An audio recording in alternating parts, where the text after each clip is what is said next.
함께 봉독한 시편 37편 1절에서 6절로 그리스도인의 삶의 방식이라는 그런 제목으로 말씀을 나누고자 합니다. 앞서 예배드리기 전에 잠깐 이야기를 나눴듯이 사람은 살아가는데 다양한 방법을 가지고 있습니다. 어떤 분은 배불리기 위해서 먹는 분이 계시고요. 또 어떤 분은 그게 아니라 분위기 때문에 또 때로는 멋을 내려고 그런 것도 있고요. 또 어떤 분은 옷을 그저 따뜻하기만 하면 됐지 굳이 유명한 메이커를 입느냐, 그걸 가지고 내가 10벌은 사는 게 낫다라고 생각하는 분들도 계시고, 또 어떤 분은 아니다, 나는 하나를 입어도 바른 것을 입어다. 그러니까 이런 삶의 방식, 그 라이프는 다양할 수 있습니다. 뭐가 좋고 뭐가 나쁘다라고 말할 수 없습니다. 앞서도 말씀드렸듯이 짜장면 한 그릇에 59,000원짜리 먹는 분도 계실 거고요. 또 어떤 분은 그 59,000원짜리를 나는 먹지 않고 10번을 나눠서 먹는다는 분도 계실 겁니다. 그러니까 인생은 여러 가지 추구하는 방법들이 다 다릅니다. 근데 그 다름은 문제가 되질 않아요. 그렇게 사는 거나 저렇게 사는 거나 그것은 누가 뭐라고 할 수 없어요. 그건 자기 스타일이에요. 그러나 이제 오늘 성경 37편에 말씀하시는 이 내용은 반드시 믿음의 사람은, 그래서 제가 앞에 그리스도인의 삶의 방식이라는 거예요. 다른 삶의 방식이 아니라 그리스도인은 이렇게 살아야 된다라는 것을 성경은 말하고 있습니다. 사람이 살아가면서 자신이 무엇을 해야 하는지를 아는 것이 매우 중요하지요. 또한 내가 어떤 일을 하지 말아야 된다라는 것, 그것도 아는 것이 매우 중요한 것입니다. 아무리 먹고 싶어도 먹지 말라라는 그 선악과를 먹어서는 안 되는 것이죠. 아무리 가고 싶어도 가지 말라는 것은 가서는 안 되는 것입니다. 또 아무리 갖고 싶어도 하나님이 갖지 말라고 하는 것은 안 가져야 돼요. 그러나 아간이라는 사람이 그것을 자기 주머니에 넣었다가 이스라엘 백성들이 패배하는 큰 아픔을 겪었다는 것입니다. 다시 말해서 그리스도인, 하나님의 자녀인 우리들이 어떤 일은 행하고 어떤 일은 하지 말아야 됨을 오늘 성경 37편이 명확하게 말씀하고 있습니다. 여러분, 하나님께서 모세에게 10가지 계명을 주셨지요. 그 10가지 계명을 보면 8가지는 하지 말라라는 거예요. 그리고 2가지는 해라라는 것입니다. 그 2가지가 뭐냐면 내 부모를 공경하라, 그리고 안식일을 지켜라. 그리고 나머지는 이것도 하지 말고 도적질도 하지 말고 간음하지도 말고 내 이웃의 것을 탐내지도 말고 우상을 섬기지도 말아라. 오늘 성경은 다윗이 자기의 삶을 통해서 믿음의 고백을 하는 내용입니다. 내가 살아보니까 이렇게 사는 것이 맞다. 다시 말해서 하나님의 자녀는 이렇게 사는 것이다 라고 규정하고 있는 것입니다. 이제 그 중에 하나가 오늘날에도 우리가 이해가 되지 않는 것이 그런 것이죠. 참 도덕적으로도 그렇고 신앙적으로도 그렇고 아주 바르게 사는 사람은 좀 돈도 좀 많이 벌고 잘 되는 형통한 삶을 좀 살아야 되고, 저 아주 나쁜 놈들은 못 살아야 되는데 거짓말하고 남에게 해코지를 하고 뭐 이런 사람들이 오히려 더 잘 살아가는 걸 보면 참 속상할 때가 이루 말할 수. 여러분들도 그렇지 않겠어요? 저도 그래요. 야, 저렇게 나쁜 사람이 저렇게 돈이 많다니. 이걸 반대로 얘기하면 나쁜 짓을 해서 돈을 많이 버는 것일까? 그래서 오히려 하지 말라는 일들을 아주 과감성 있게 행하고 있다라는 거예요. 제가 어제도 잠깐 그런 생각을 했는데요. 어느 곳에 이 편말이 써 있어요. 퀵보드나 자전거나 이런 것은 이 안에 들어오면 안 된다. 여기 안에선 타지 말아라.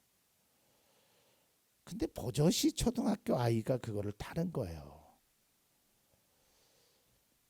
참 눈살이 찌푸려졌지요. 저기 분명히 타지 말라라고 써 있는데 그 어린 아이가 글씨를 모르는 아이도 아닐 텐데 그걸 타고 있어요.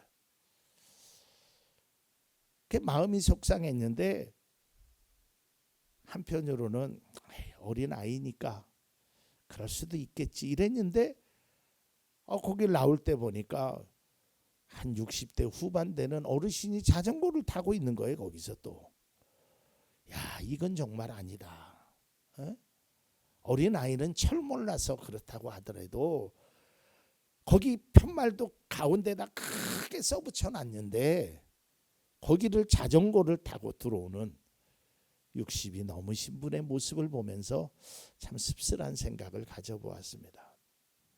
그러니까 우리가 무엇을 해야 되고 무엇을 하지 말아야 된다라는 것이 분명히 거기 써 있었어요.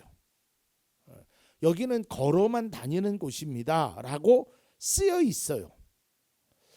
마찬가지로 성경 속에서 그리스도인의 삶은 이래야 된다고 이미 37편에 말씀하고 있어요. 과연 우리는 그것을 얼마나 지키고 살아가는지를 다시 한번 본문을 통해서 함께 은혜를 나누고자 합니다. 오늘 37편 1절을 다시 한번 좀 보겠습니다. 악한 자들이 잘 된다고 해서 속상해하지 말며 불의한 자들이 잘 산다고 해서 시세워하지 말아라. 여기서 그런 모습을 보고 속상해하거나 불평하거나 원망하지 말라라는 거예요. 그 이유가 뭐냐면 왜 불평하고 불만하지 말라라고 이야기하는 그 이유를 알아야 돼. 속상하지요. 인간이면 누구나 다 속상할 거 아니겠어요? 나는 열심히 땀을 흘려서 일을 하는데 저 사람은 일도 제대로 하지 않고 남을 속여가면서 돈을 쉽게 버는 사람 보면 속상하지요.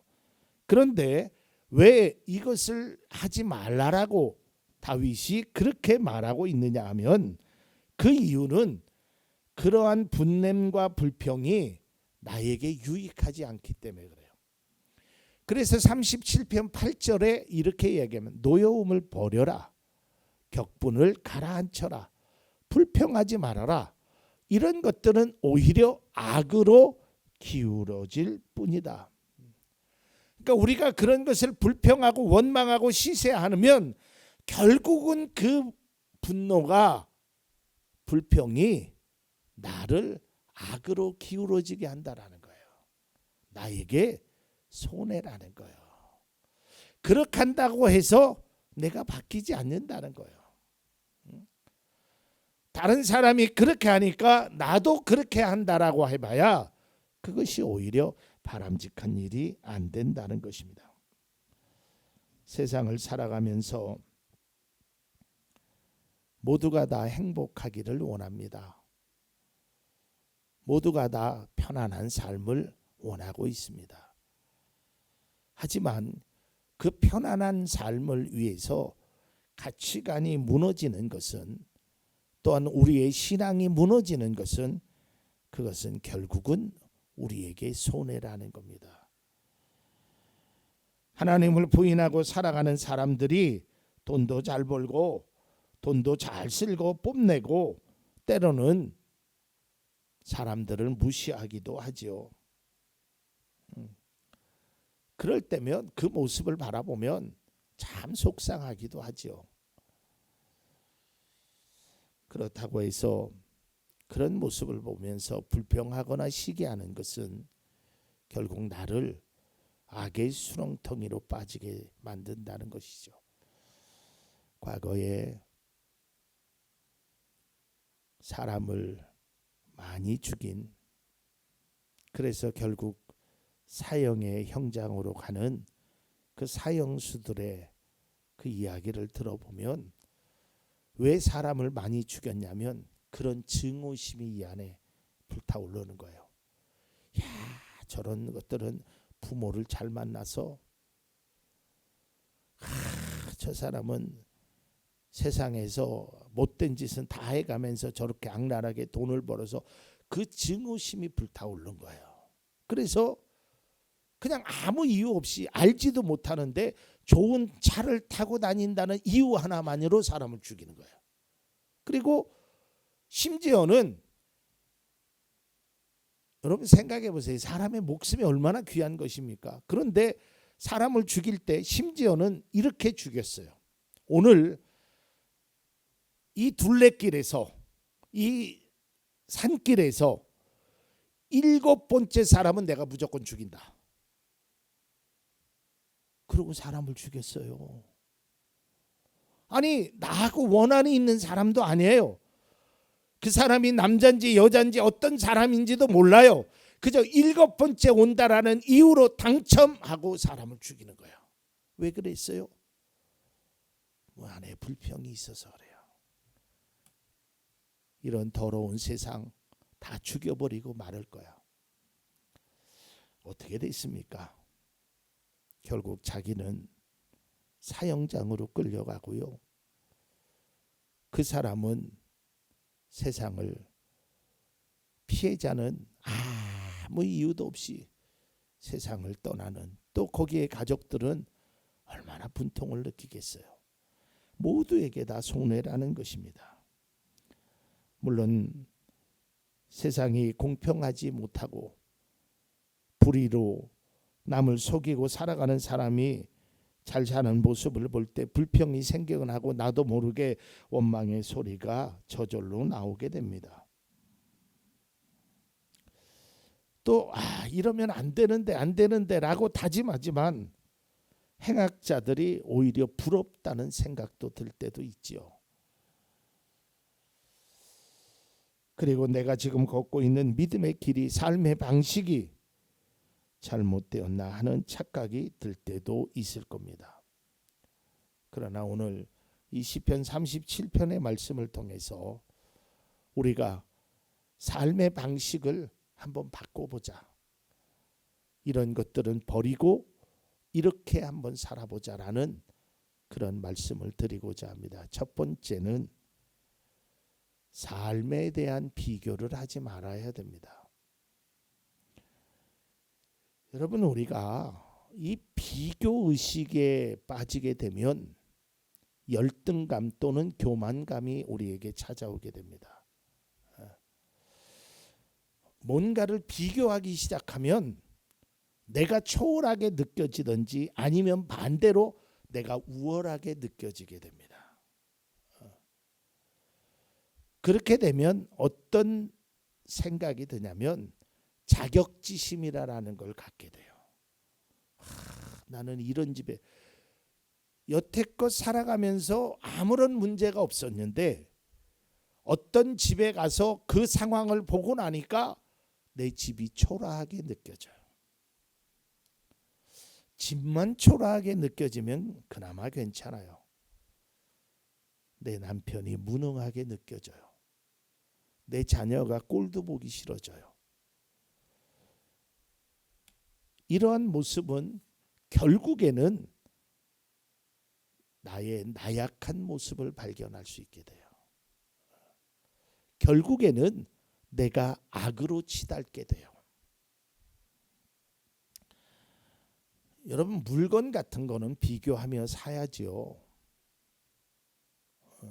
우리가 먹는 것도 맛있는 집을 비교하면서 찾아가는 것, 그거는 문제가 안 됩니다. 그러나 여러분, 우리의 삶을 비교하는 것은 그것은 바람직하지 않아요. 내가 살고 있는 집보다 저 사람이 잘 살고 있어요. 그건 비교할 수 있어요. 그런데 거기서 끝나는 것이 아니라 그것이 내 삶의 원망으로 이어진단 말이에요. 특별히 여러분 고등학교 동창회나 이런 데 가보면 학교 다닐 때 참 공부도 잘 못했고요. 학교 다닐 때 정말 인기도 없었던 그 친구가 남편 잘 만나서 아주 고대강실 같은 큰 집에서 살고요. 뭐 옷도 그런 거 보면 막 속에서 부글부글 끓지요. 근데 거기서 멈춰야 돼요. 이게 자꾸 나아가게 되면 삶의 비교가 돼요. 그리고 심지어는 사람까지 비교하게 된단 말이에요. 그 결과 내가 악한 사람이 돼요. 오늘 37편 8절에 아까 나온 것처럼 내 자신을 흥분시키지 말라라는 뜻이에요. 노여움을 버려라. 내 자신이 그런 것 때문에 노여워하거나 이렇게 되면 결국에는 내 안에 불평과 불만이 쌓이게 되고요. 내 스스로가 초라하게 되고요. 결국은 내 삶에 내 스스로가 손해가 된단 말이죠.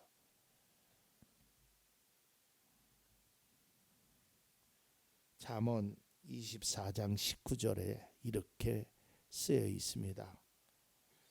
행악자 때문에 분개하지 말고 악인을 시기하지도 말아라. 엄밀히 말해서 행악자 때문에 분개하는 것이 아닙니다. 따지고 보면 내 삶과 비교해서 분개가 되는 거예요. 그러니까 비교하는 게 아니에요. 삶은, 라이프 스타일은 다 각자가 있는 거야. 저 사람 잘 사는구나. 뭐 그거를 나쁘게 말하라는 것이 아니에요. 그러나 그 잘 사는 것과 나의 삶을 비교한다면 그것은 바람직하지 못하다는 것입니다. 그 다음에 두 번째로는 우리가 세상의 유혹을 따라가지 말아야 합니다. 이게 뭐냐면 다른 사람이 좋은 차 타니까 나도 좋은 차 타고, 다른 사람이 좋은 집에 가니까 가고, 그걸 따라가다 보면 나중에는 패가 망신한다라는 거예요.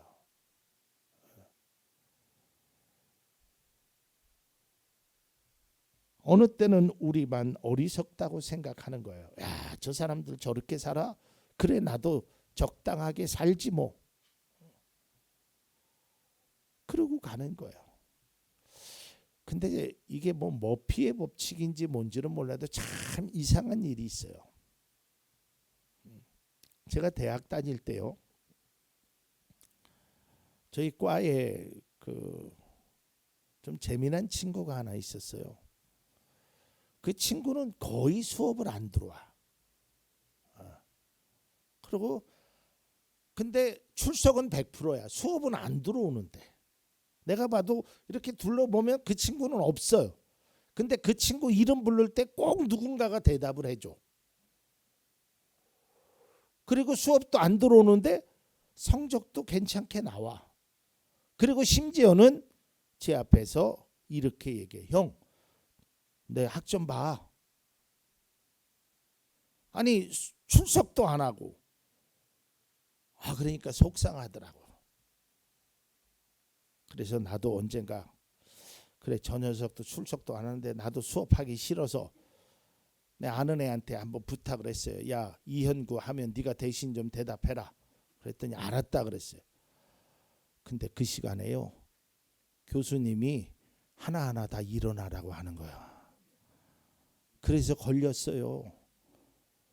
근데 이상하게도 그 친구는 그날은 출석을 하더라고요. 그러니까 이게 신기해요. 그거 괜히 어설프게 따라하다가 그러니까 하지 말라라는 거예요. 그냥 세상의 유혹에 따라갈 필요 없어요. 악인들의 성공과 승승장구한다고 하더라도 나는 그저 내가 할 수 있는 내 삶의 방식, 나는 세상의 유혹, 세상의 악을 따라가지 않는다는 거예요. 다른 사람이 다 해도 그렇게 해서 잘 산다 하더라도 나는 그렇게 하지 않는다는 거예요. 그것이 바로 믿음의 사람의 방식이 돼야 돼. 여러분, 성경에 나타난 그 믿음의 삶의 방식은 우리가 세상을 따라가는 것이 아니라 세상을 인도하는 자가 돼야 돼. 이게 그리스도인의 삶이에요. 자, 그렇다면 우리는 어떻게 해야 되느냐? 세 번째로는 우리의 삶을 주님께 맡기라는 거예요. 그리스도인이 가장 먼저 해야 될 것은 바로 이겁니다. 오늘 성경 시편 37편 3절, 5절, 7절 계속적으로 말씀하는 것이 의지해라, 맡겨라, 참아라라는 거예요. 하나님도 아셔요. 야, 네가 힘들지, 저런 모습 보면 속상하지, 샘도 나지. 그런데 그게 전부가 아니야. 그런 거 따라가려고 하지 마라.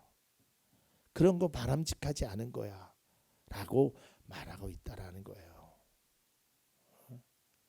여러분, 한번 생각해 보세요. 여러분의 자녀가 어느 날 와서 이렇게 얘기합니다. 아빠, 내 친구는 문구점에 가서 100원 내고 300원어치를 사가. 어떻게? 주인 몰래 훔쳐가.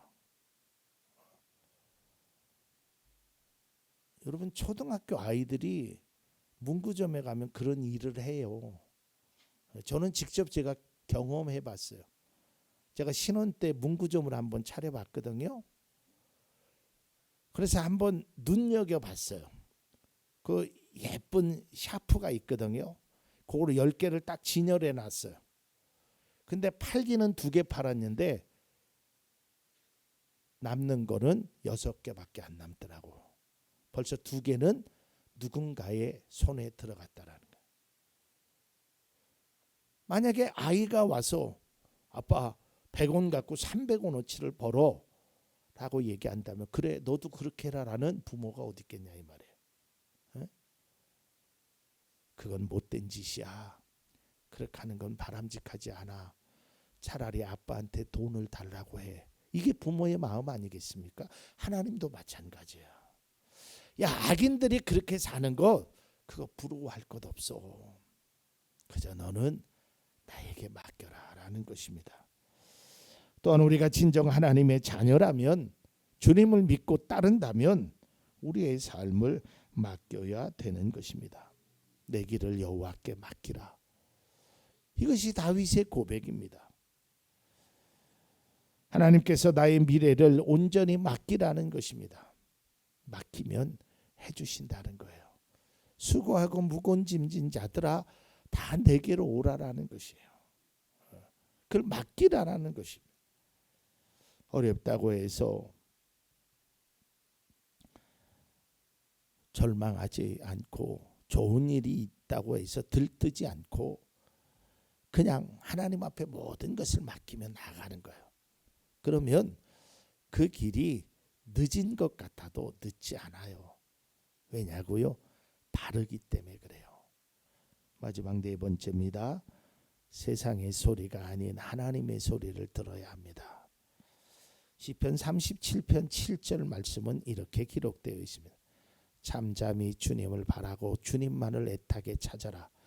가는 길이 언제나 평탄하다고 자랑하는 자들과 악한 계획도 언제나 이룰 수 있다는 자들 때문에 마음 상해하지 말아라라는 거예요. 하나님은 우리에게 말하고 있어요. 그저 잠잠하라라는 겁니다. 여기에서 잠잠하라는 것은 세상의 소리를 듣고 흥분하지 말라라는 거예요. 그걸 따라가지 말라라는 거예요. 세상의 소리로부터 멀어지라라는 것입니다.